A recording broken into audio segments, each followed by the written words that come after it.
Welcome, everyone, to the Tonawanda Football Hall of Fame YouTube channel. Got another great interview coming up on tap here this afternoon. Number 49 in your program, in your hearts, and in your lumberjack memories. The one and the only Todd Warmington via Scituate, Massachusetts. Way cool to have you today. Todd, how's things going today? Great. Thanks for having me, Mr. Helinski. I appreciate it. My father was Mr. Helinski. You're welcome to call me Ed. Tell us about your NT career, the years that you played there. It was great. Obviously everybody that's doing this has some very fond memories. I'm just like that. But towards the end of the 95 year, our JV team, some of us got called up to play with the varsity team for the last TNT game at the old Vetter Stadium, as well as the Lancaster playoff game. But then 96, another playoff year that we had. Unfortunately, we lost that TNT game, but we did have a game in the playoffs. And then 97 was a wonderful year when we went to the stadium and fell short against Orchard Park. Then 98 was my last year, but they were wonderful. So it was a great time. What do you recall about your playing career at North Tonawanda? Probably everything. So, if we had 10 hours to talk about it, I'd fill up 12 hours of it. So, everything was fond memories. From growing up, believe it or not, born in NT, so always got that going for me. But my first 4 or 5 years of life lived in Tonawanda. So, when I started playing football, I was at the clinic, and that's because my parents were Tonawanda people, and moved to North Tonawanda, joined NTAA, and that was wonderful. I remember just really enjoying wearing the scarlet and navy, and going to the games on the right side of the stadium and field this time, watching the TNT games and just being a part of all of it. And then growing up, I went to Resel. So as soon as I got there, you have Mr. Burke, who kind of just exudes energy and enthusiasm towards all sports, and you're just you buy in. And he had a bunch of us and all my friends just kind of ready to get going for football. So the modified program was going on then as well. So it was a 7th, 8th grade football.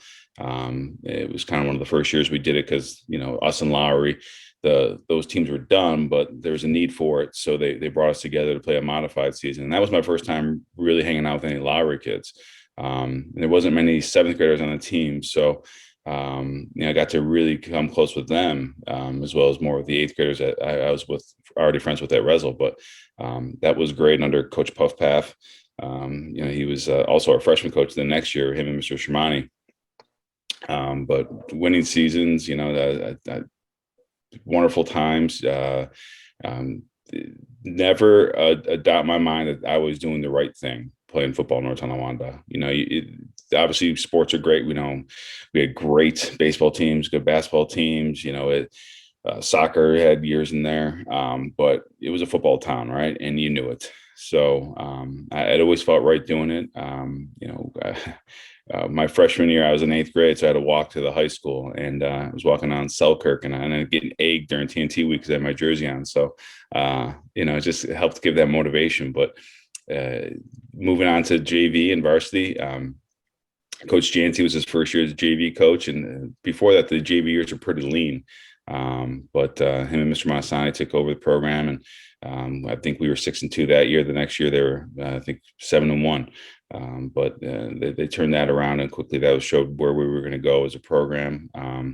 Coach Jancy's style, along with A and his staff, and putting that together, was kind of a successful run was coming. So, from 96 was great. It was weird because my brother was he was a senior that year. So, being on those guys, they treat me like a little brother. There wasn't a moment I didn't walk by one of them and get nailed into a locker or, hit upside the head. But that helped me, I think, be a better player and more focused. But that also helped really drive the desire and want to play hard for them and play hard for those that you knew came before you. And I know Jeff Gain talked about that in his interview, but that is true. I remember being a freshman and Shawn O'Brien and Steve Huziak were on the track, and were all running around working out and just talking about like the next steps of football, from NT finishing up for them and then college, and then for us and what we were going to take over in the history we were going to take over, and just kind of keeping it going. So it meant something being the younger guy on the team and playing. So I think it was kind of you get to sit back, watch and learn and see players, like Jeremiah Paulson, and just how ferocious he was on both sides of the ball and how he played and never took a play off. So you wanted to emulate that. And then, your brother's friends, Mike Thompson or Pete Grinnell and those guys, kind of busting your chops, but also, Tanya, good job after a game or something like that. So it meant that much more. Bumping to our junior year, we knew we had a good team, but I don't think anybody else did. We went down to Jamestown, beat them handily. Orchard Park, number one team of state, came out to us. We beat them at home, and we dropped a game to St. Joe's, but whatever. And then the rest of the year was success until we got to the stadium. But from game to game, and just those guys, all of us played NCAA together, so we knew each other then. When we were real young, real small, trying to make weight, then to being in high school and playing together. And then senior year was another great year. I mean, we didn't have a great record that year, and that was that Jeff Kane had a wonderful season running, but as a team, we had 5 captains. I don't think any of us played in the game together, just because of injuries. So I missed a bunch of games. I know Paul Pisker, Scott Ray missed a bunch of games. Mike McGinnis, Ogre, he missed a bunch of games. So it was tough that year, but it was good to play with a different group of kids that I never played with before. Those sophomores and even some of those juniors who were up on varsity for the first time. Just still people you talk to or bump into today, and you share those fond memories. So wish that year could have been a little bit better, but and all everything was wonderful. So you're making my job easy because you're not allowing me to ask any questions, and that's okay. That's all right. There's a plethora of people throughout the country who probably say I don't talk enough sometimes, but I don't shut up when it comes to NT football. So during those, you talked about modified football all the way to varsity. Was there a certain system dictated by Coach Anastasi that you had to run the same offensive plays, or was it left up to the various coaches to modify the freshmen, the JV coaches to implement an offense and a defense? It's always kind of hard to understand the particulars, but Coach A's offensive style was more of that pro set, 2-back, I formation, and we ran that and modified in freshman with Coach Puff Paff and Shimani. So we pretty much did the same thing there.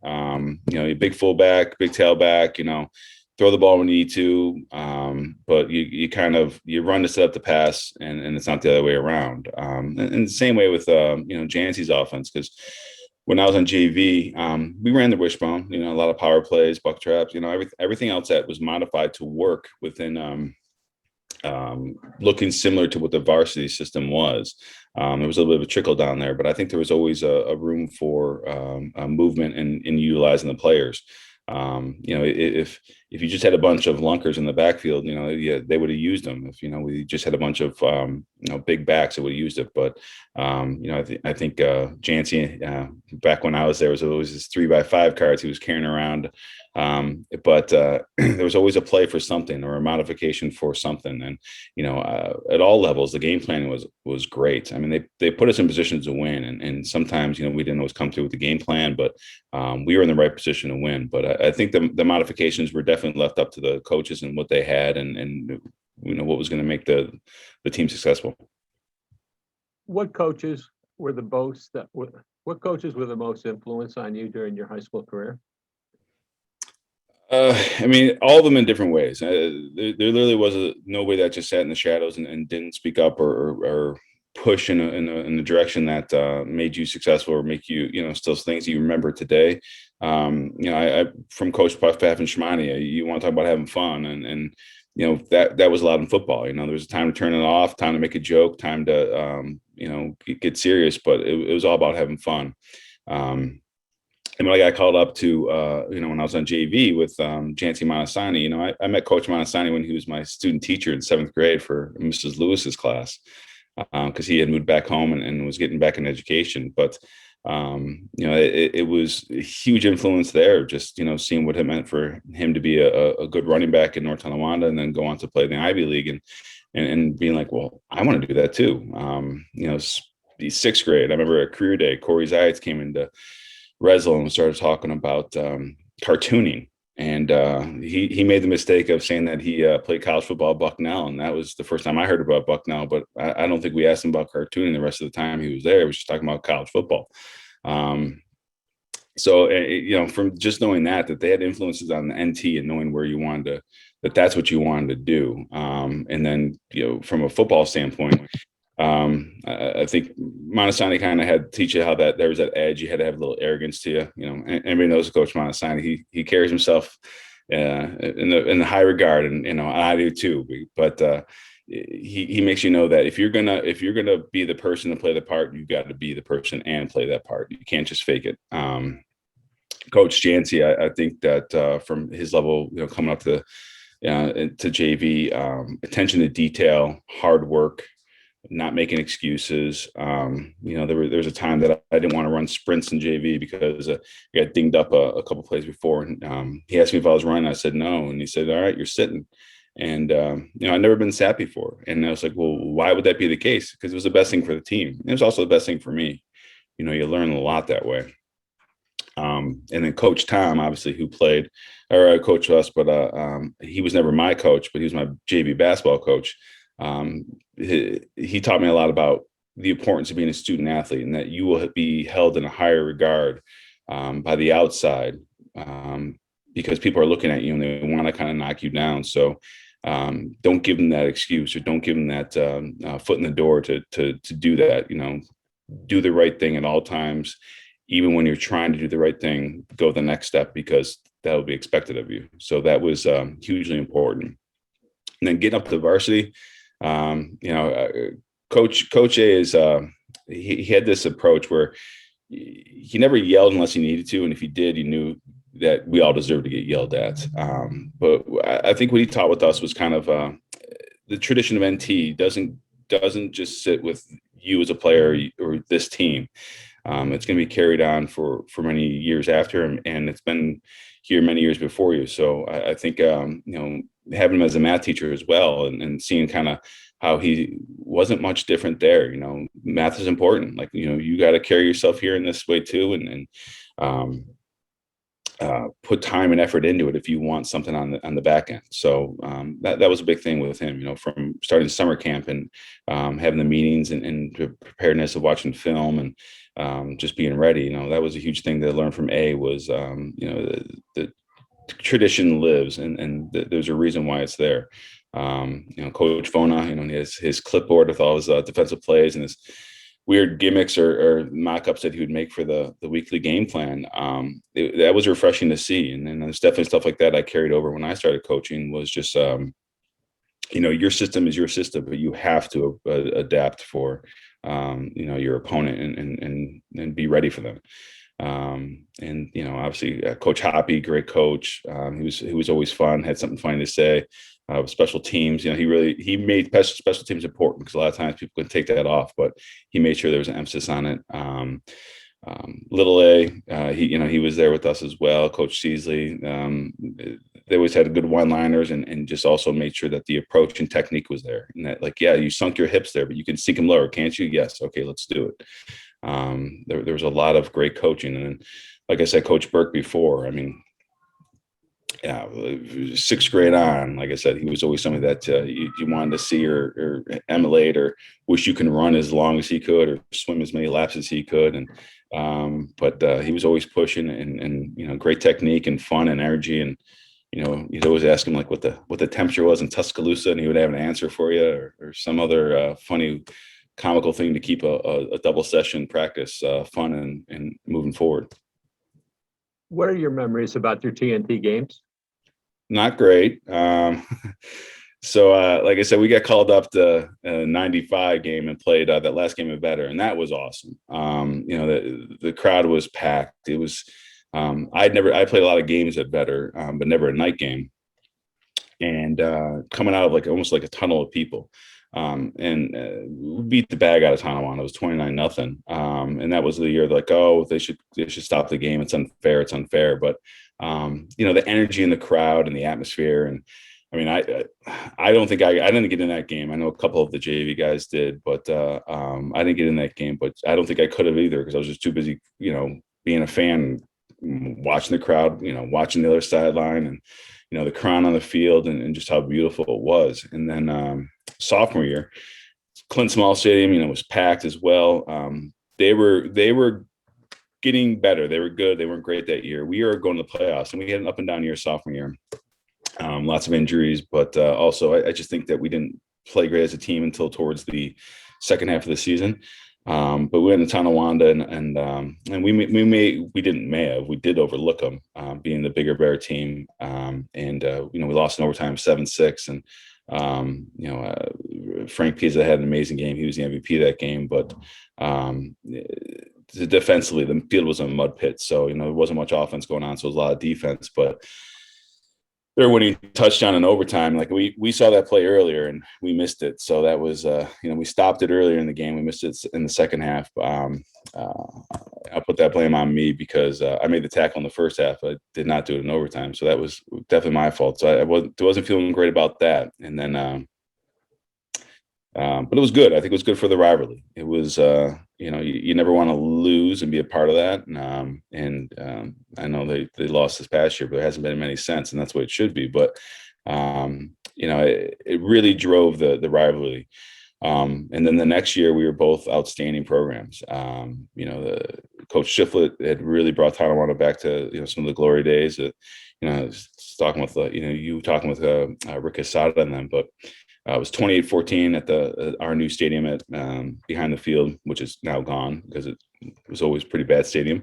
But we won 28-14, and it wasn't even that close. But the next year, they beat us pretty good at their field. We had a down year, and they went to the stadium, I believe, that year, and they were outstanding. And we couldn't keep up with them. We just were a little bit too slow on the outside getting there. But I won MVP, great, but I would have traded everything in for a victory that last game. There's the article in the Tonawanda News has a picture of me crying on it, so it's never the way you want to end your high school career, with a picture of you crying. So I would have loved to have it the other way. You went from North Tonawanda to Bucknell. You played 4 years of Division I football there. You were a captain your senior year there. What did you take from North Tonawanda moving forward and apply it to Bucknell? Because Bucknell has a lot of tradition with NT players too, right? So you have Vetter, Humphreys, Zayats, Jancy, myself. There was a lot of NT people that went there, and a lot of Western New York people that went there. So going down and getting to Central Pennsylvania, it's felt a little bit like home, and that's why I ended up going there for a number of different reasons. But when I was on campus, it felt like home. So that was nice, even though you never want to be with your friends and you want to see that, but it was nice to be a part of it. But from a football standpoint, there was a lot of that too. Preparedness. Like, I was ready to play because of the level of football we played, and because of the level of competition that our coaches at NT instilled in practice, and the drive that the techniques. Like, I remember we were doing a special teams drill at Bucknell, and just running down and making a tackle, and kids that were far better athletes than I couldn't do it, and they couldn't do it because they just didn't have those skill sets. They were maybe bigger, faster, stronger, but they didn't know how to play the game. And that's freshmen. Obviously, the coach at Bucknell coached you up and got you where you needed to be, but a lot of it was just that hard-nosed football. I ended up playing fullback, and that was, a lot of the pride in playing fullback is just doing right by the team and playing hard and doing what you need to do to have somebody else succeed.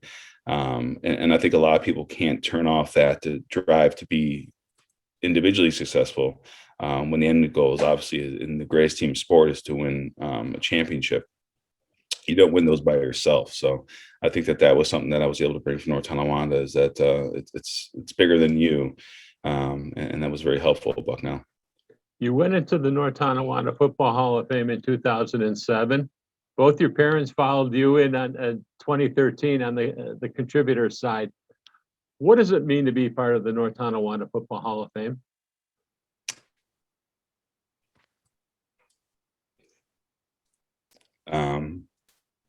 I get emotional, so I do fight too, though. So I usually don't, if I get called out for crying, but I'm a big crier, so it meant a lot. It meant the world to me.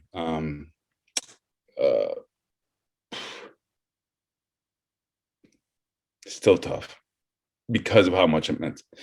The desire to do anything in life was just to be a football player. High school, NC successful. College was icing on the cake, so that was good. But I hate this. See, I told you I don't like this stuff. But being there with like a Paul Fries, being the same thing as a veteran, Monasani, my parents, means the world. Everybody knows the Hall of Fame knows Paul Fries, and just the love he exudes for kids. And that means a lot. It means a lot to be a part of it. So the football stuff's nice. And yeah, like who doesn't like running down the field and having the crowd cheer for you and all that stuff. But just to be a part with some of those names and some of those people means a lot to me. It means the world to me. And obviously I was there because I got some awards and honors, but I also knew that I was there because, like somebody like Dane Franklin isn't there. He was a other linebacker my junior year, and I did a lot of stupid things, but just because Dane was there to cover me up if I didn't. So if I try to make a tackle, like, be a hero, make a tackle in the backfield, if I missed it, Dane cleaned it up, right?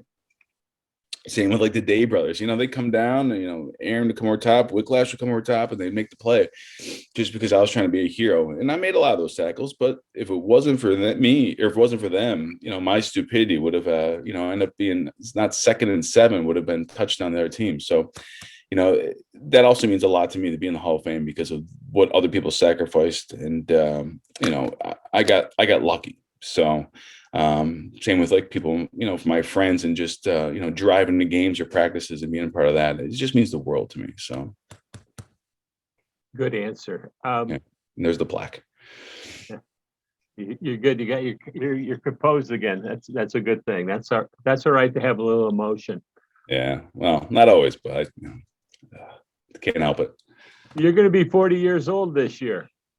Yes. How difficult was it to take off the helmet and hang up the spikes when you were finishing your high school and then college career? I remember it was my junior year of college, and I remember looking over to some of my buddies and saying like, "Oh, thank God it's our last summer camp," and like, "Yeah, we have another year left." So, from a body standpoint, my body was done. It's I have a whole new shoulder because of it. Just the neck injuries and other things that were going on, so it was done. I knew that my time was up, so it wasn't hard to hang up the cleats, but it was hard to get away from it. So that is why I continued to be a college football coach, is because I didn't think I'd be able to get that same excitement or gratification being a coach, but you absolutely do. So that was helpful with the transition, at least off the field, but to stay on it in a different way. So that was very helpful. You're now in education right now, living south of Boston in Scituate, Massachusetts. You ever look back and think about, man, that was quite the ride I had? Yeah. I mean, living out here, they've experienced a lot of winning, but Teddy Bruschi, he had this thing, and he was on ESPN back in the day. I was in high school or college at the time. It was high school.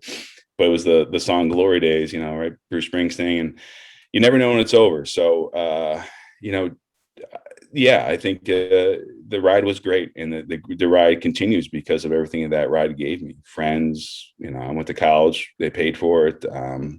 Met my wife, new friends there. So, the ride doesn't really end if you continue to, reap its benefits, and I have for sure. Living in your part of the country, if you had a conversation with somebody about your high school career, what would you tell them about North Tonawanda? Well, I've had many of those conversations, but just like the conversation is you just don't understand it. Massachusetts, I live in the town. They won the 2018 state championship. Scituate did won that title. The town I work in's won several state titles. So there's good football down here. There's good players, but the program and what it means and kind of the longevity and the connection everybody has, whoever played, and what they have to it, they can't understand that. So, from coaching and my friends in Methuen, Massachusetts, or New London, Connecticut, or Troy, New York, or Bloomfield, New Jersey, like they just don't really grasp what Northtown Football Hall of Fame is all about, and kind of what the pride and tradition that we have here. One last question for you. We've talked about several subjects here. What haven't I brought up that you'd like to talk about? I mean, I'm not sure if there's anything in particular, just the whole encompassing of NT. Like I said, I could talk for hours of just how great NTA was, or, the stadium, the pride people had in taking care of the stadium and the location, the NT Hall of Fame. I mean, that could be a day's worth of conversation. So I think there's just so many layers to NT football, and I believe it will be back. I believe they're going to put the right people in the right situation, and I think kids will buy into having good leadership. So I look forward to that being back. But there's plenty of great people that are still living there in town and at the school itself that can help do that. Todd Warmington, it's been great visiting with you and having this conversation with you. I wish you well. I wish you good health, and thanks so much for joining me today. Thank you very much. I appreciate it. Can't beat NT.